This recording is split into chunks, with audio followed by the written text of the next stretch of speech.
So this moment here is what I call candid conversations.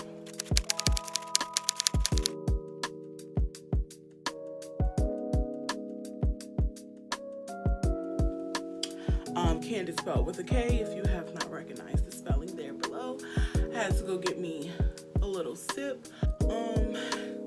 This here, the comedy is in the beginning, but the lesson is at the end.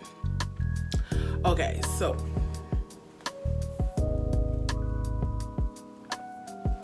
okay, hold on. Put it down. So, okay. So, my senior year, of college, I finally moved off campus. I was like beyond excited.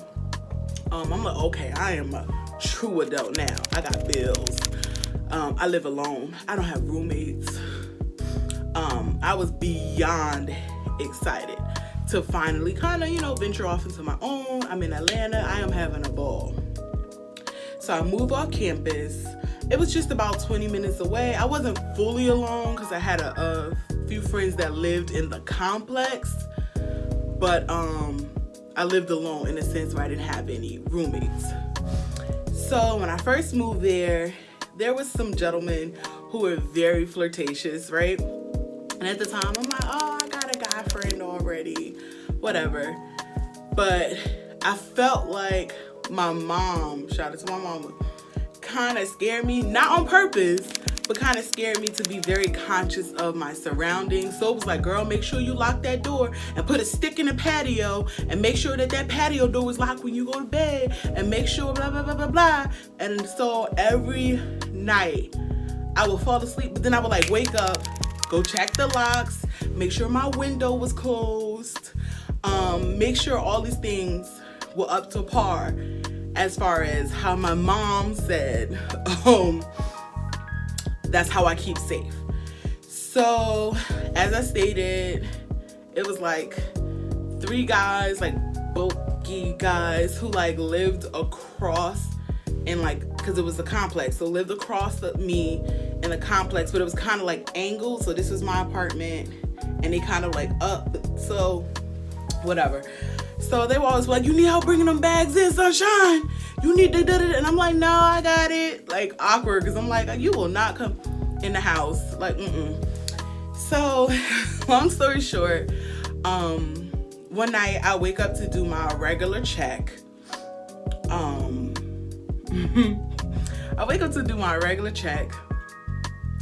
And my bed, the way I decorated my room, it was like on a slant. So I wake up and I see a blinking light in the corner, like a blinking red light in the corner. So my window's right here next to the bed. So I'm like, oh my God, the man is watching me. So I'm like laying there. I'm like trying to look out the window because I see the blinking red light. And I'm like freaking out. So I'm like trying to slide out the bed, look around, all this other stuff. So I like crawl to check the windows and check the door. And I crawl back to my room. I go back to lay down. I'm like, I'm just gonna have to go to sleep because I'm gonna die in my rest. You're not gonna get me.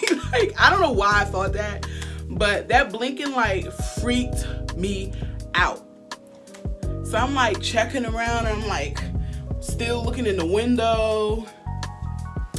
I go back to bed. Why? I have no clue, but that was my thought process. Go back to bed, Candace. So I wake up the next morning to get ready for my first class, which was around like 8:30, whatever.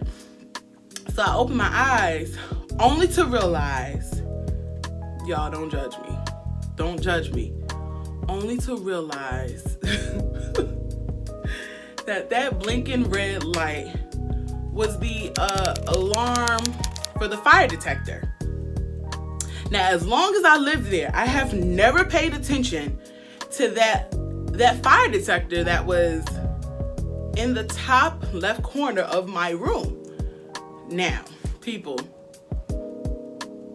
how did I not go to the corner to check it? I don't know. But in that moment, it was like, they are watching me and they cannot be trusted. That was my own conspiracy theory. Please let me take a sip. So every time I told that story to someone, I wrote about it on a blog one time, that I freaked myself out because I thought I was being watched, and instead of tackling the issue head on by just going in a corner to see what it was, I overreacted and I made myself essentially look like a fool. So this is the serious part, because the joke was, I looked stupid. I was literally like walking around the room looking like a detective, like crawling and peeking out the window, only to realize that it was something in the corner for my own protection. So the seriousness of what I'm saying is, often we freak ourselves out over something so minor and so minuscule when we can just tackle the situation head on. But instead, we start creating stories in our head and we start rehearsing it and we start practicing it.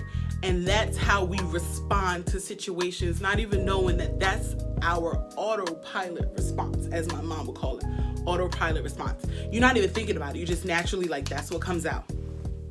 So me, at that moment, the way I dealt with situations was I worked around the issue instead of handling the issue, head on.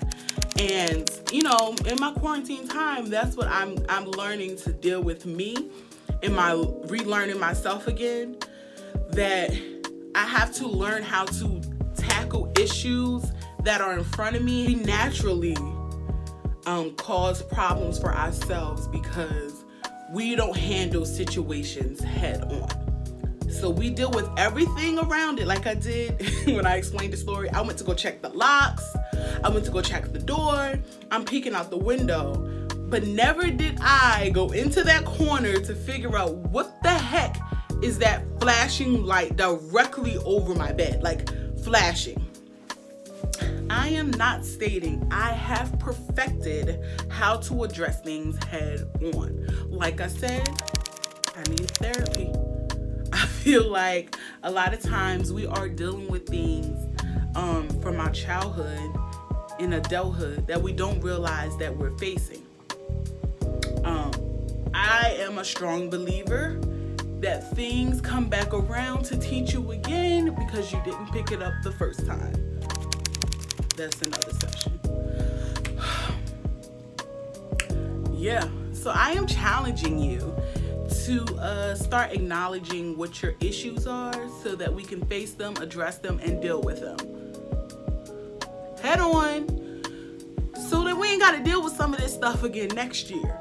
Because clearly, we jacked up. That's fine.